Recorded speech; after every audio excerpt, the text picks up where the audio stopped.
In this short lecture, we're just going to examine the importance of the Tinder bundle in fire lighting. Now, this is a separate lecture. Most people, when they deliver information about friction fire lighting, pile this in as one component of the friction fire lighting process. And that's correct. There's nothing wrong with that. However, in my teaching observations over the last 20 odd years, I have noticed that very often we'll get a proficient fire lighter using friction. Someone might be a first time they've ever done it, might be beginner luck. Whatever their case, what tends to happen is they get very excited about the fact they've just created a friction ember from rubbing two sticks together. As a consequence, they over-focus on that particular component of the fire lighting process and de-emphasize or lack paying attention to the next vital stage. Now, the way I teach survival fire lighting is a little bit different, perhaps, because to me, there's no anthropology, there's no rules in terms of how I create a coal. Now, we're in this primitive survival context, so we're trying to make this fire without the aid of modern equipment, such as solar systems, or flint and steel, or a ferrocium rod, or even modern cordage. As a consequence, we're restricted to what we actually can achieve in terms of generating the coal.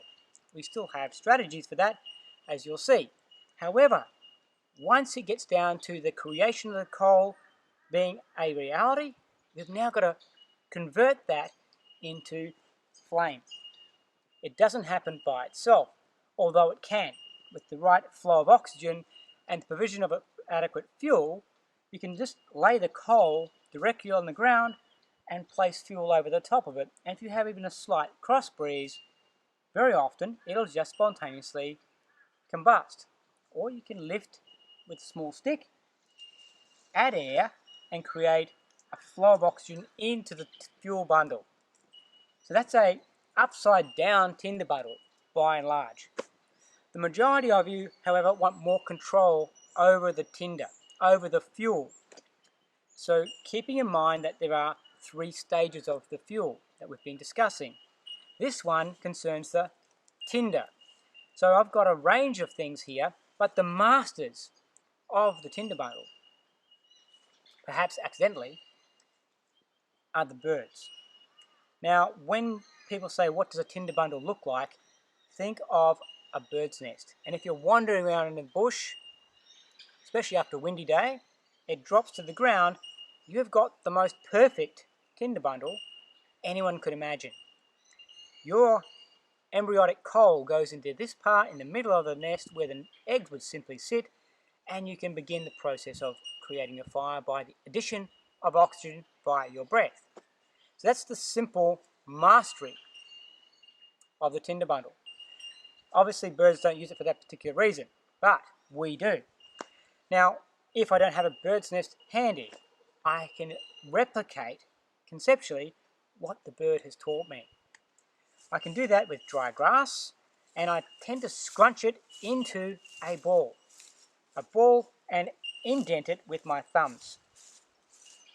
Very much like the masters have done with the bird's nest. And just like a bird's nest, your best tinder ball, although it's not exhaustively the fact, you can just go straight from that. You can drop a coal into that and blow, and you'll stand a high probability of being successful with your fire. If, however, I place additional layers, this is bulrush, flower down, or cattail flower down, again collected naturally from the watercourse in this area, and it's a flash tinder, a fluffy tinder. It provides me a graduation in terms of the fineness or the coarseness of the material I'm adding.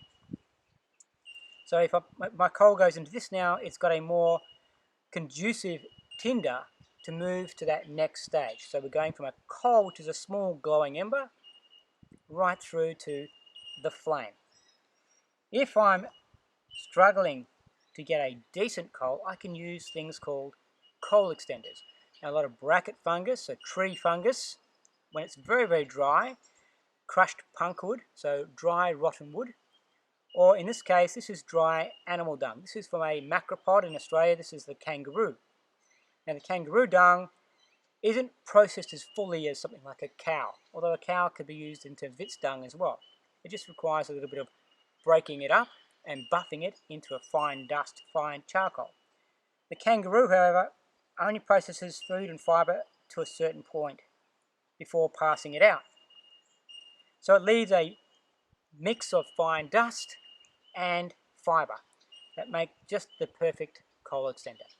Now the traditional Aboriginal people in Australia have often used that as a coal extender, so we give that acknowledgement to those wise people. But that's what your modern day tinder ball may look like. Grass, fluff of some seed-borne, wind-borne seed nature, and a coal extender. So now we understand the basics of what we're trying to achieve. We can look around the environment that we're in and find other things. A lot of the trees in this particular locality have a bark that is very paper-like. Now this bark came from the creation of the digging stick we did in volume 1. So it's been drying, and it is a stringy bark or a paper bark. As a consequence, it's very fibrous and very grass-like in its tinder nature. And I can make a very simple and quick tinder ball with this guy. Same process, creating my indent for the insertion of my coal and its supporting material, a bit more cattail and a little bit more of that incredible kangaroo dung. This has to be powdered really, really fine. So there's another example of a tinder ball that would be really, really successful at coaxing our embryonic coal into its next stage of life. So now let's look at where the coal fits into the picture. So as you can see, I've now just dropped a small coal. We just generate that. That is the dust of the friction process and the firelighting methods we use, irrespective of their actual specific nature. We end up with a small glowing ember. And even just passing it through the air like this provides it with oxygen, which then starts to create more momentum, which then will lead to the further drying out of the surrounding fuel and eventually combustion. Now, one of the things I can highly recommend is the use of a tinder poker or a tinder stick. So as my tinder is moving around, you can see I'm in no particular rush with this. Okay, as my tinder is smouldering away there, I'm using my tinder stick to continually make sure the fuel is against the heat source, i.e. the ember. Initially, I'm just breathing on this to allow it to kindle, to allow it to grow in size. What I'm trying to do is basically take a very, very small ember and make it larger. The larger it is, the more heat it expends and sheds into the surrounding tinder, the more I have fire.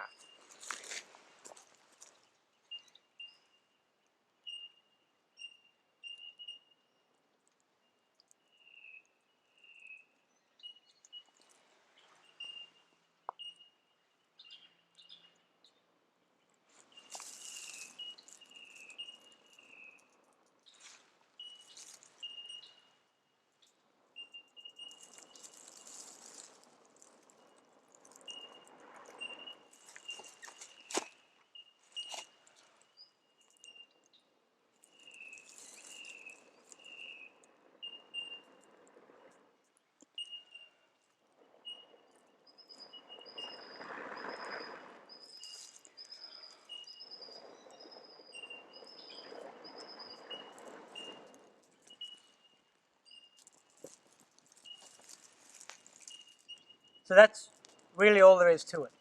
So it's a practiced skill. But with practice, we can make that permanent. And as you can see, it's a process. We are building the structure of our tinder ball, our bird's nest, successively, and we're adding the coal to it. Then we're working with the element of fire. We're working with the element to understand what it requires. And that's the process of creating an effective tinder ball remember, it is actually more important as a component of the overall process than the creation of the ember itself. Without this connecting component, you can have multiple embers, no fire. So this is something to pay particular attention to in your training.